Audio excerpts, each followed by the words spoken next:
And we often help them. The CIA, high tech, security services, weapons, etc., etc. And we're still doing that. We are still doing that. To keep a tough leader who keeps their people quiet in any price is our notion of stability in the Middle East. We have now discovered, ladies and gentlemen, it is not stability at all. It is cancer. It is a rotten, rotten situation. The U.S. government deals with governments because that's what governments have to do.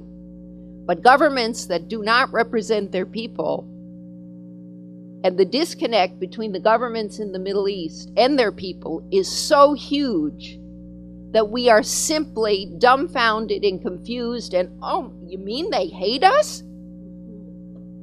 Those of us who don't go, such as myself, don't go on the back of the U.S. government or go through embassies and so on and go to the streets and go to people's homes and go to cafes and talk to youngsters and talk to old people and talk to rich people and talk to all kinds of people. Everybody hates us. They're very angry at us because we are seen as supporting the governments that don't give them any hope. The Middle East is the slowest growing area economically in the world, the fastest growing demographically.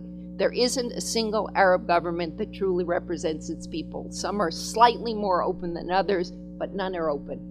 There is no democracy in the Middle East. There are some things called process of democratization, but it is skin deep. The only place where there is a process of change that can be called democratization is Iran. A country that had a real live revolution, just as important as the French, the American, the Russian, etc., did not have time for counter-revolution, tremendous excesses in that revolution, like in all revolutions. Iraq attacked. They had an 8-year war with Iraq.